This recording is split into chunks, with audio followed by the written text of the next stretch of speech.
Oui, Joe. J'ai renvoyé Fisher hier. Je lui ai dit qu'on l'appellerait jusqu'à la fin du mois. Ça n'a pas dû être facile pour vous.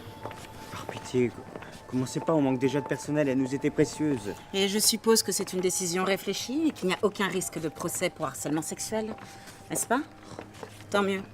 Depuis qu'on s'est rencontrés il y a 15 jours, on se croise sur le chemin, je vais au boulot. Vous allez à votre cours de danse.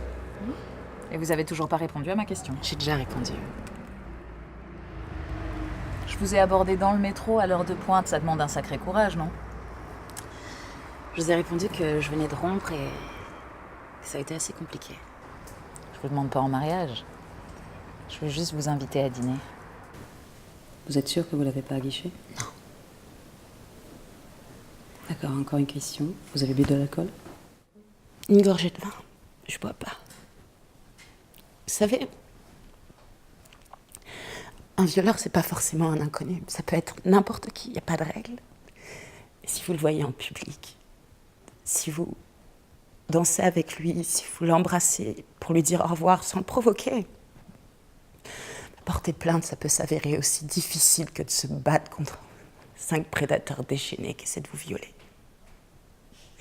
Tous ces hommes qui sont censés nous respecter, qui ont de bonnes manières, un bon job, qui nous invitent au resto, ils s'en vont, ils ferment la porte et ils nous laissent seuls avec nos cicatrices. Pour ce qui est du recrutement, je sais qu'il est difficile de trouver des gens pour cet emploi. Il faut un certain je ne sais quoi pour être efficace dans cet environnement. Et pour ceux qui l'ont, ils veulent pas tous travailler pour 18 $ l'heure. Je fais mon maximum. Oui, je sais, vous êtes débordés. Il faut une certaine poigne pour tenir cet établissement. Je vous file un coup de main. Je m'occupe du recrutement, merci bien. Je m'en suis d'ores et déjà occupée.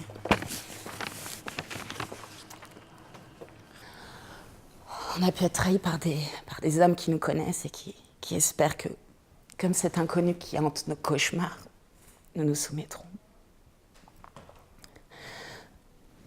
On se méfie pas assez. Les femmes ont renoncé à leurs droits. Elles n'ont pas le droit de dire non dans l'esprit de ces hommes qui se comportent comme des violeurs, particulièrement quand elles les considèrent comme des amis. Ces hommes n'ont pas de valeur.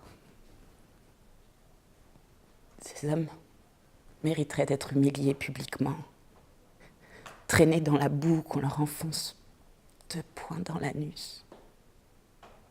C'est eux l'inconnu, celui qu'on voit dans nos cauchemars.